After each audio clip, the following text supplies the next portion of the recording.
Hello everyone, it's Irfanali with RMI Professional Corporation, doing our quarterly question and answer live on Instagram today. So welcome to all those that are joining in, and feel free to start asking your questions at the bottom.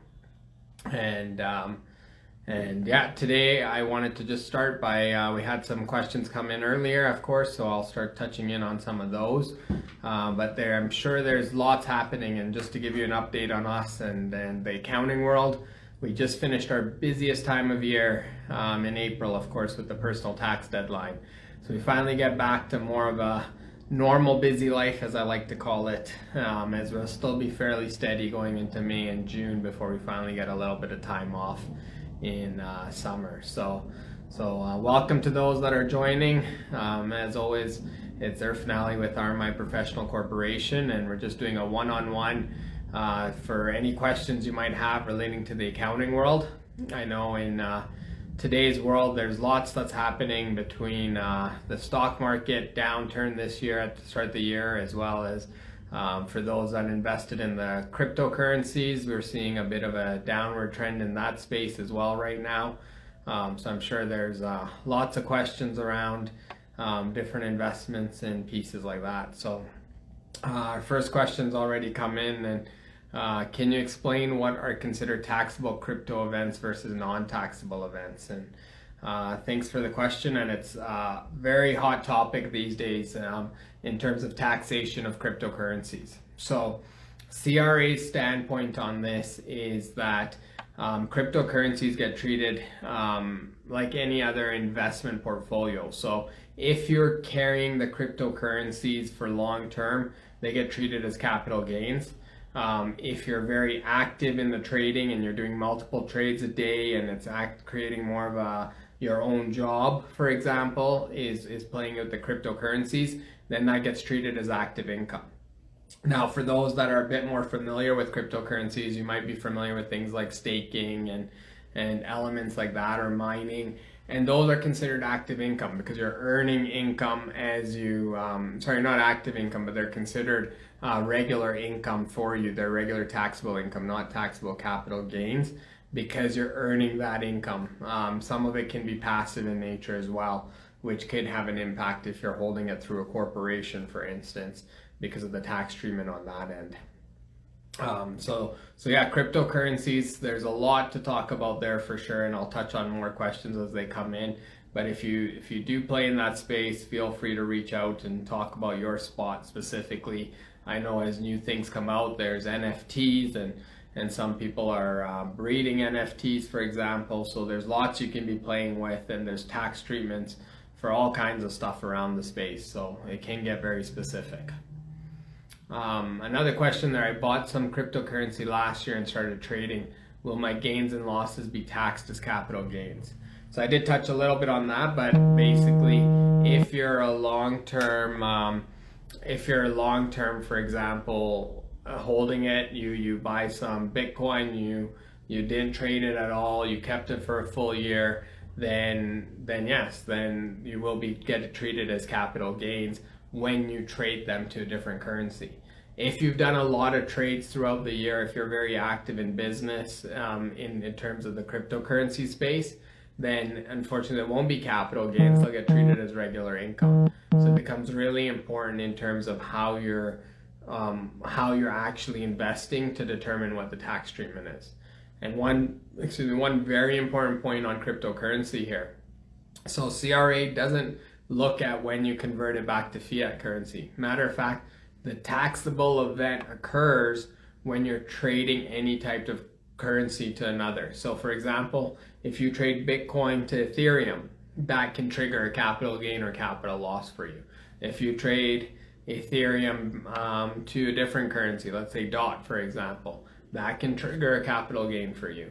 Or a capital loss even. So it's very important you're making sure you're tracking that very diligently, because if you're doing multiple trades a day, if you are, even if you're not, if you're doing trades every month, then it's anytime you're going from one currency to another, it can trigger your capital gain or capital loss or your income at that point. So as more questions come in, a bit more around cryptocurrencies. I know lately I've been getting questions about NFTs. And so what's happening with the NFT world, for example, is you can buy the NFTs and you can hold them and sell them in the future for a higher value. No different than other collectible items. That again gets treated as a capital gain, right? Because you're buying it today, and what's happening is you're gonna sell it in the future. You're not doing anything with that element throughout time. Now, what some people are starting to do is you can use these NFTs in games, or you can rent them out to other people and start earning income off of them. And so when you start to earn income off of it, then that income becomes taxable when you start to earn it. And it's not a capital gain, it's actually regular income. So for example, if I go take my NFT and I start using it in a game and I start earning reward dollars off of it, in that instance, what happens is those reward dollars become taxable to me at regular income levels. So again, very important you're monitoring and tracking some of these things throughout your trading career, because it can get very complicating, and you don't want to get too messy, otherwise your fees will go through the roof and probably your tax bills will as well. So stay on top of it. As we continue going in, please feel free, as I mentioned, send your questions here down below, and as they come in, I'll for sure answer them. And when we run out of questions, we've had some come in online earlier, so I want to make sure I touch on those as well. So here's another one. As a small business owner, where can I save the most money in terms of taxes? Great question. So of course, as a small business owner, there's two different elements. You could be a sole proprietorship, you can be an incorporation. As a sole proprietorship, what happens is your income gets treated on your tax return, but you still have an opportunity to claim some expenses for running your business. The most popular ones end up being vehicle expenses, right? Because you're driving around, sometimes you go to the bank, for example, to deposit a check a customer gave you. Those kilometers you're driving are for business, and therefore you can actually write off a portion of your vehicle expenses based on the kilometers you're driving for business purposes. The other big one's a home office, for example. So as a sole proprietorship, any of your business expenses are obviously write-offs. And if you do end up in a loss position, you can actually take that loss and apply it against your regular income. So it can actually end up getting you bigger refunds back, which is obviously great. And if you end up in a positive position, we maximize your expenses so you minimize how much tax you owe on your business income. Now, from a corporation standpoint, it's a little bit different. The same deductions still apply, right? Anything you need to spend money on to actually run your business, again, including vehicle expenses, including a home office, you can use those as write-offs, no problem. But what's really neat about small businesses incorporated, in Canada, or specifically in Alberta, our small business corporate tax rates are only 11%.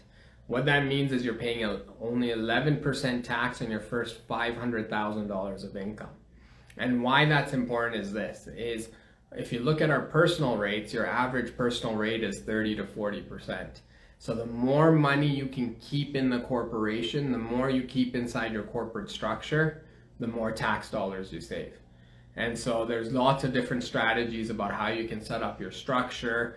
And for sure, if you have more questions, feel free to reach out on those on that end as well, because we can for sure help and guide you to make sure you got the right structure that is most tax efficient for you. So the key with it all, the more money you keep in your corporate structure, the more taxes you can save.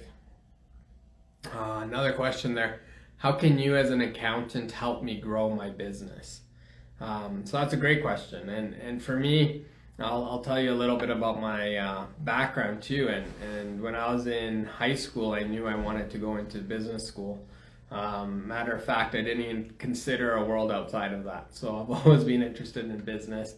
And what happened was when I went into university, I've always been a numbers guy. So naturally going into business, I had two options, go into accounting or go into finance. And for me, I chose accounting because I always wanted to be more of an entrepreneur, run my own companies and do things in that space. And I felt accounting is the foundation of that business.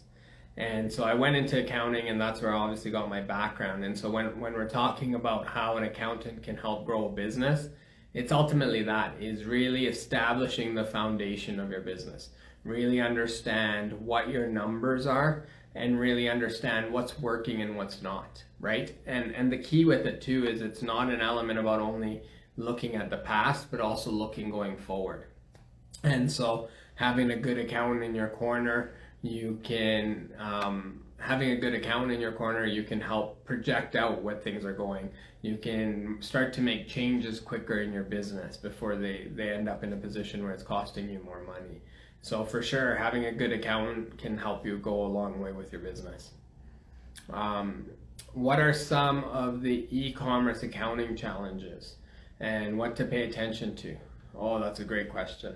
So e-commerce today is becoming such a popular world as well. A lot of people have moved on to selling things on Amazon or creating your own website and selling online and really creating a good online marketplace.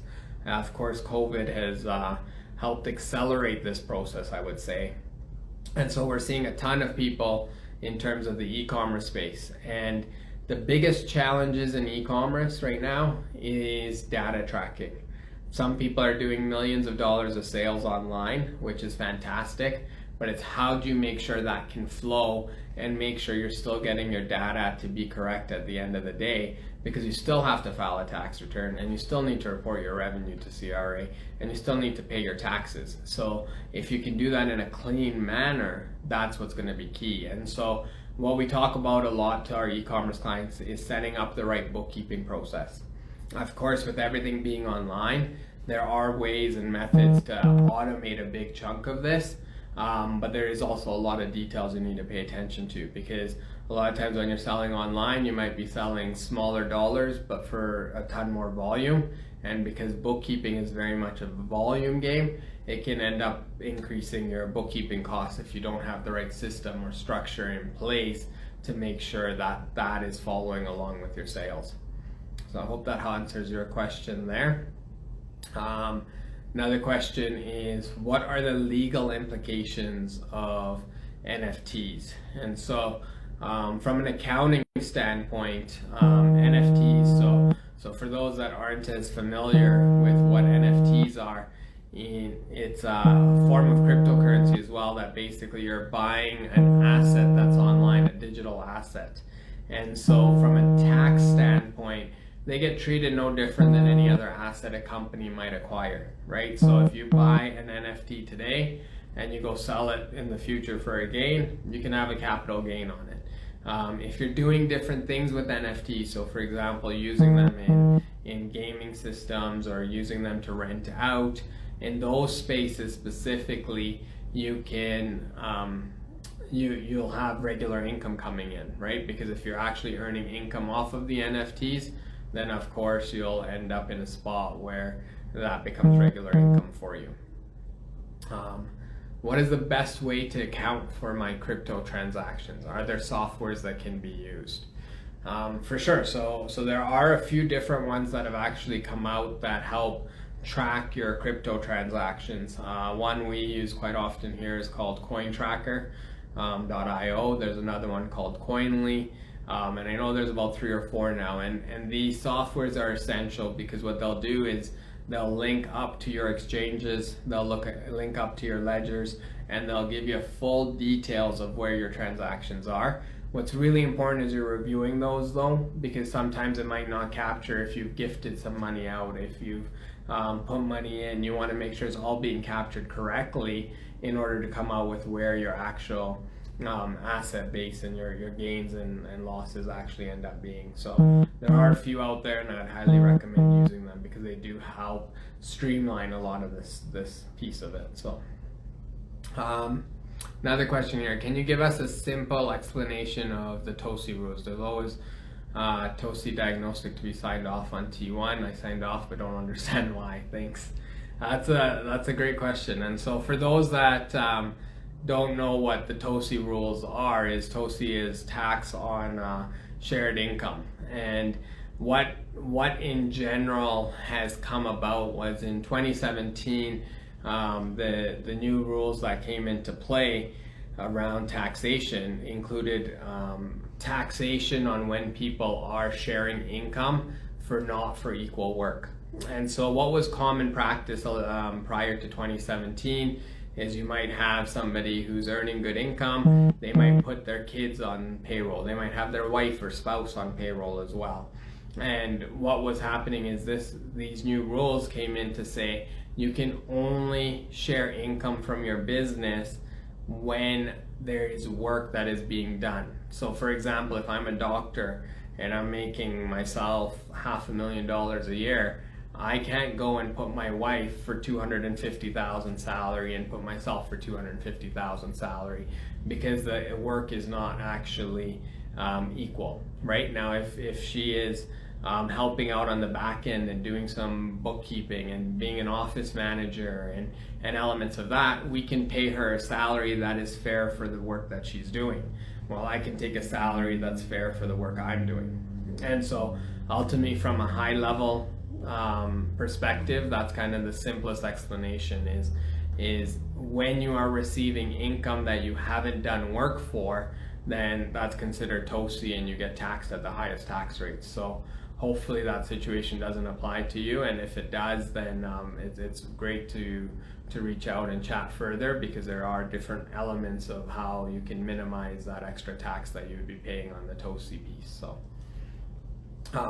again, thanks for those that are sending in questions, and if this is Irfanali with RMI Professional Corporation. I'll touch on some of the questions that came in advance here, and one of them was again around e-commerce and strategies to make sure that e-commerce businesses can be successful. And so what I say what I say usually on that end for e-commerce businesses is set up your system early. I know a lot of people that are focused in on e-commerce businesses. They want to get sales going, they want to make sure the volume's coming in, make sure you have your cost base figured out, and there's a heavy investment to get inventory up front. So a lot of times the accounting piece gets left behind. And so what I tell a lot of our clients, get started early, do it properly. When you're talking about e-commerce businesses, get your processes in place properly. If you're going to use the softwares, there's a few that we recommend, like QuickBooks Online is obviously part of it. Get them set up, right? So when your sales start to come in, the bookkeeping is already automated. It's not something you have to worry about afterwards, right? So one of the best strategies I can advise from an accounting standpoint, when we're talking about e-commerce businesses, start the process early, get them set up from day one, and then you won't have these headaches as you continue to grow. So a question there about how about paying dividends regarding those TOSI rules I was just talking about. And so yeah, you're allowed to pay dividends to investors, but again, you have to be careful how that's being paid out and what the level of investment is. So if for example, I'm running a company, I'm the majority shareholder, again, let's take the example of the doctor, and his spouse is a non-voting shareholder. Yes, I'm allowed to pay dividends to the spouse from a legal standpoint, but CRA is going to come back and view that the same way for the TOSI rules, and they're going to come back and say, has that spouse actually done fair value or invested in a manner that is able to earn those dividends? So there are little things you can do to make sure that you are in the best tax situation for sure. But there are some things you got to also be careful of. So in your situation specifically, feel free to reach out, of course, and we can look into that deeper. But ultimately on the TOSI side, if you have a company that's earning profits, you can use those profits to pay dividends in future years without issue. And that's one of the ways that you can make it work, but you still have to pay fair value for what somebody's been doing from a salary standpoint instead of splitting that income. Couple more questions here. Does it make sense to hold my cryptocurrency portfolio within my corporation, or should it be kept personal? Accountant's favorite answer, it depends. And so in this situation, it depends as well. So a lot of times there is benefits for having a corporation, especially if you're very active in the cryptocurrency space.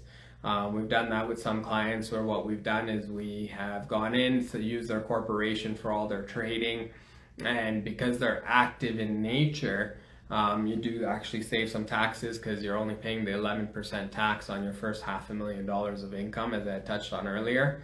And so there are some benefits. But at the same time, if you're holding your cryptocurrency long term, if it's more from a capital gains perspective, if you have very little personal income, then there may be reasons to hold it personally as well. So as like I said, an accountant's favorite answer, really depends. For sure, reach out, and we're happy to go through your situation specifically, and then we can see what makes the most sense. What is more beneficial to shareholder, paying dividends or salary, and which would save on taxes? Great question again. One we talk about quite often with all our clients. Should we do salaries or should we do dividends? For the most part, the taxes end up being very similar. At lower incomes, there's a little bit of a benefit to being on salary, but what I tell most of my clients is the difference is very negligible. And so where the focus comes in is on CPP.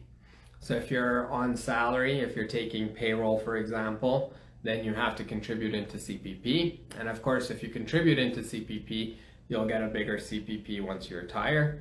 Versus if you do dividends, then you won't get CPP. You're going to be getting, you don't have to pay that. You're going to end up paying a portion of the taxes through the corporation, and then your personal tax rate, roughly less what you've already paid through the corporation, is what you'd owe on the personal side.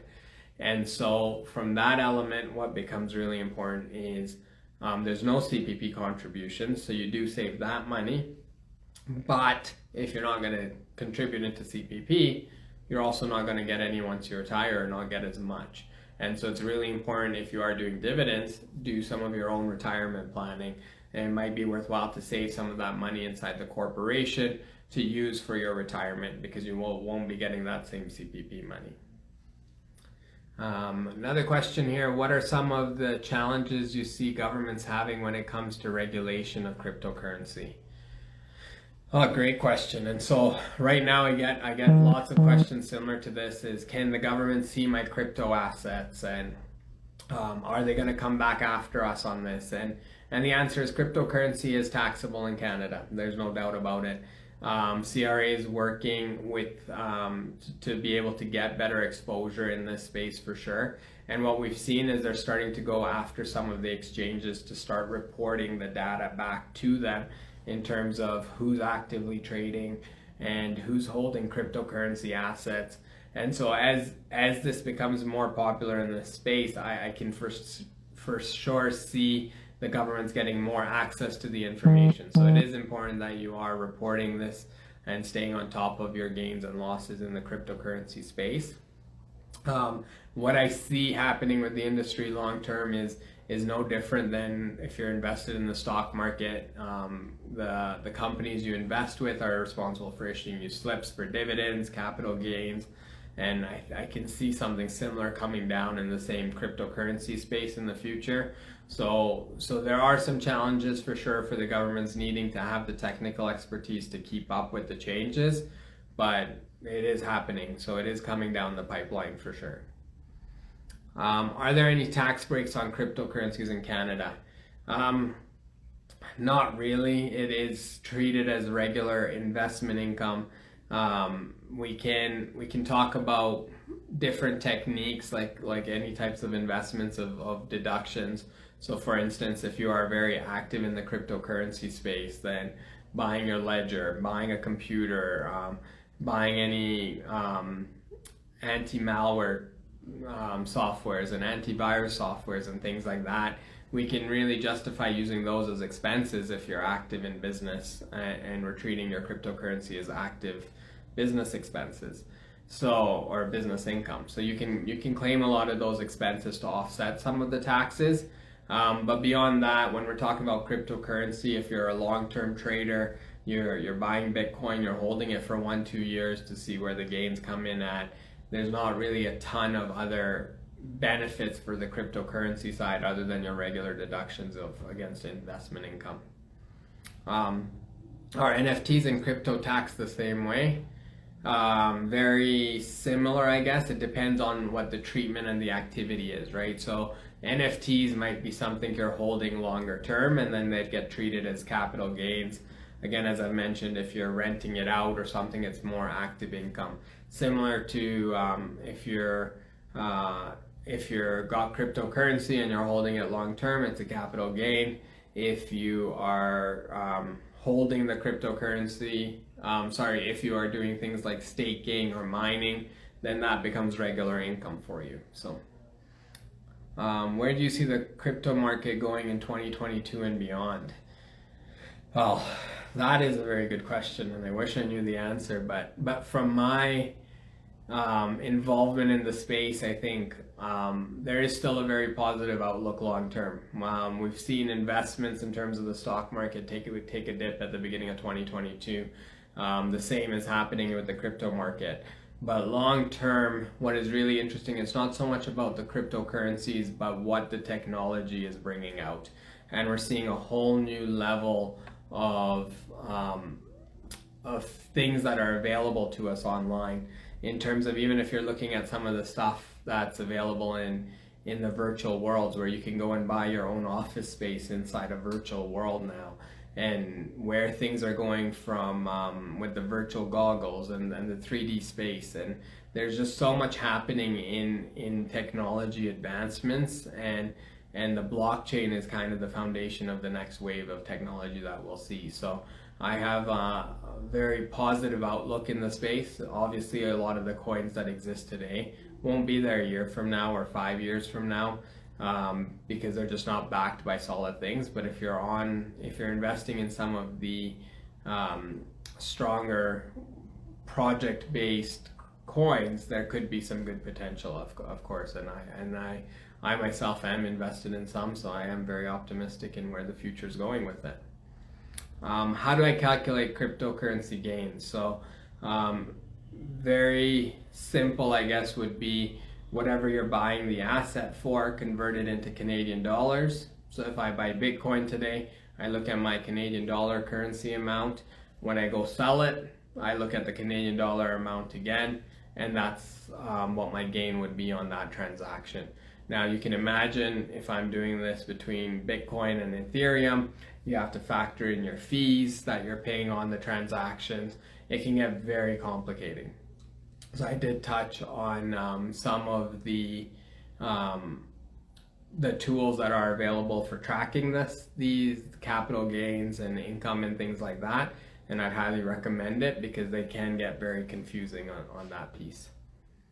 Another question here: what are my financing options as a business owner? So great question. It would take a deeper dive for sure to go through a situation specific question, but in general, you can look for investors, of course. You can go to the banks for private loans.